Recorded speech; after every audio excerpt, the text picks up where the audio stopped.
Hello everyone, good morning. তোমরা সবাই কেমন আছো? আশা করছি সকলে ভালো আছো। তো আজকে নতুন একটা ভিডিও নিয়ে চলে এসেছি। তো আজকে ছিল হনুমান পুজো। সকাল সকাল স্নান করে রেডি হয়ে গেছি। তো তোমাদেরকে পুরো ভিডিওটা দেখার অনুরোধ রইল। ভিডিওটা দেখো। তো বাড়িতে দাদা পুজো করছিল, তোমাদের জানোই সবাই আমি বাড়িতে এসেছি।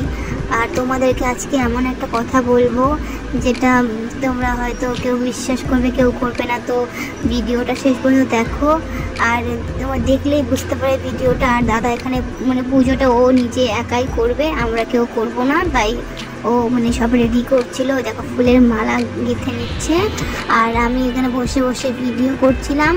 আর পুজোটা ও একাই করবে। আর এখানে ও দেখো ও রামের নাম লিখছে।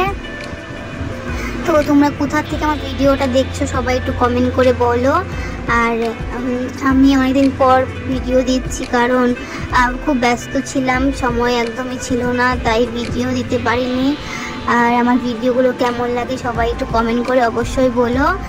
আর একটা জিনিস তোমাদেরকে বলবো, আমাদের বাড়িতে একটা দাদু যখন ছিল তখন একটা টাকা পেয়েছিল। সেটা হলো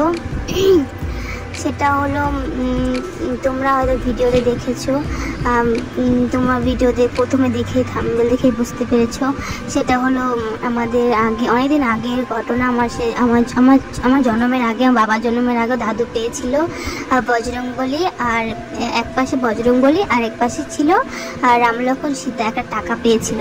তো তারপর থেকে আমি জানি না, তখন ওটাকে পুজো করা হতো বাড়িতে, এমনি আমাদের আসনে ছিল। তারপর ওটা এমনি নতুন করে কোনো পুজো করা হতো না, এমনি আসনে শুধু ফুল জল দেওয়া হতো। আর এই যে দেখতে পাচ্ছ টাকাটা এখানে রেখে দিয়েছে, আগের থেকে এখানটাতে ছিল। এই দেখো বজরংবলীটা, আর পিছনে রাম লক্ষ্মণ, আর রাম আর লক্ষ্মণ। তো এটাকে জানি না আমার মন থেকে কেন চেয়েছে যে ও পুজো করবে। ও যখন আস্তে আস্তে বড় হলো, ও কেমন যেন একটা বজরংবলীর ভক্ত হয়ে উঠেছে। তো আস্তে আস্তে ও পুজো এতটা মনে চোখ দিয়ে ঠাকুরের নাম নিচ্ছিল, বলে পুজো করছিল। ও আগের থেকে বজরংবলীকে খুব বিশ্বাস করতো। তো ওকে কেউ কখনো বলেনি যে পুজো করতো, ও নিজের থেকে পুজোটা করতো। তো ঠাকুরে হয়তো চেয়েছেন যে আমাদের বাড়িতে হয়তো পুজো নেওয়ার জন্য এরকমটা হয়েছে। জানি না কেন এরকম হয়েছে, তোমাদের কি মনে হয় কমেন্ট করে জানাও সবাই অবশ্যই। আর আমার ভিডিওগুলো অবশ্যই দেখো শেষ পর্যন্ত, খুব ভালো লাগবে।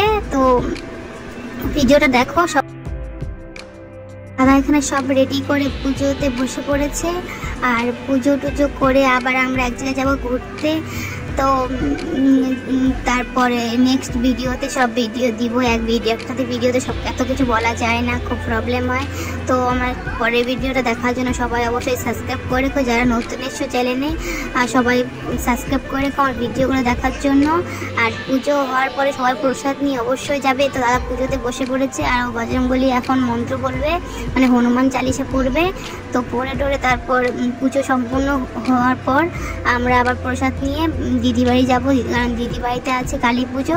আমার কালী পুজোর ব্লগও আসতে চলেছে, তোমরা ব্লগটা অবশ্যই দেখো সবাই। আর সবাই খুব ভালো থেকো, টাটা। আর হ্যাঁ, তোমরা কে কে বজরংবলীকে খুব বিশ্বাস করে আমাকে কমেন্ট করে অবশ্যই জানাও। টাটা।